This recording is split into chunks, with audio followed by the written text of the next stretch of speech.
In the north of Ireland, I served for a while on an anti-aircraft site. I wouldn't actually be on the guns, but I was in the office to free a man to go out and man the guns. And that would be up in Derry, County Derry, out in the wilds. But you kept meeting people from Southern Ireland, Navy, Air Force, Army, wherever you went, there was someone from home. You know? And so did you get to come home very often, or did you sign up for a year? It's an extraordinary thing. We moved around very freely. When I was in the north of Ireland, we came down on the train. It was an all-night train. It ran at night time, and the conductor on the train would tell you this train is due no time, nowhere. He was right. And milk then came in milk churns, not in today's little plastic packets. And I can still hear, if I want to, the sound of the milk churns clattering and clanging at every stop, on and off the train. And there were lots of stops.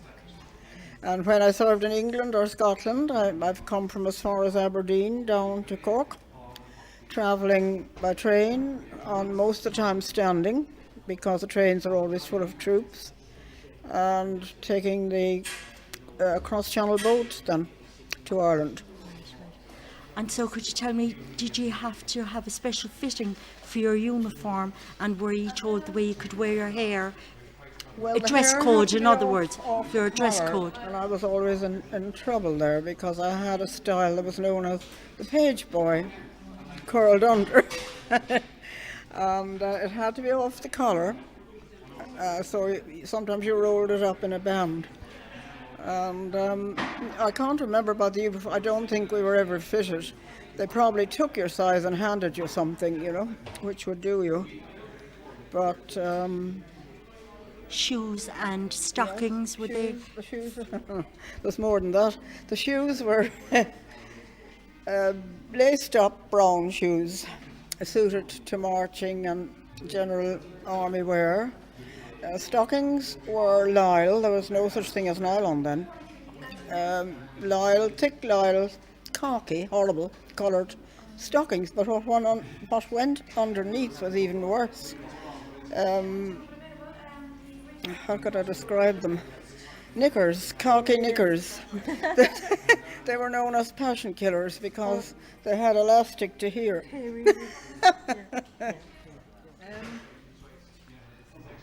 So you said you were initially based in Belfast and Derry. How long were you in? When did you join exactly? What year? I was actually 4 years altogether. So I suppose you'd have to divide it up. It's hard to know now how long I was in any one place. First Belfast and up to Derry. Then over to East Yorkshire to Hull. And from there up to Scotland. And that took 4 years. And were your duties different in Britain when you were in Britain as distinct from when you were in Northern Ireland?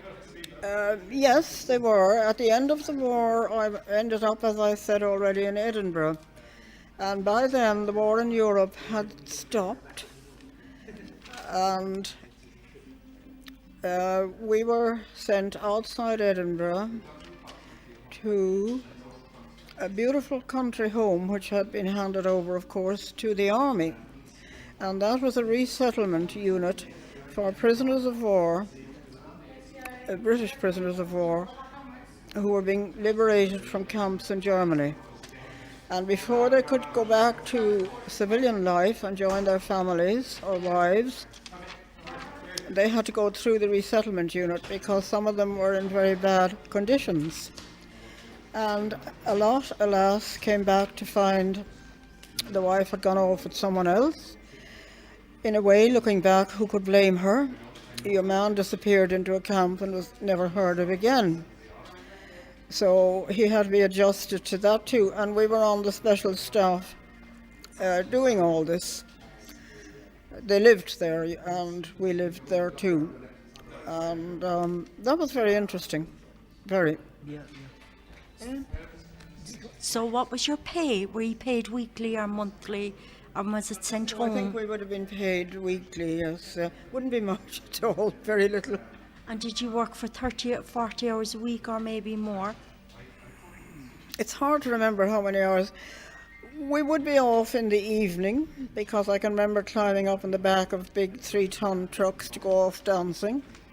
And of course we hit the jackpot in Derry because American troops and American Navy too descended on Derry. We didn't know it, but they were training to go to the battlefields in Normandy, the expected invasion, which hadn't yet taken place. So it was 100 men to a girl, and you were off every night. So how did you find this experience? Did your friends get ready to go dancing and meet these people, or was it in the mess house, or was it actually in the town?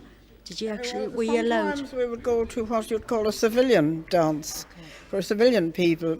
Other times there would be army organised outings.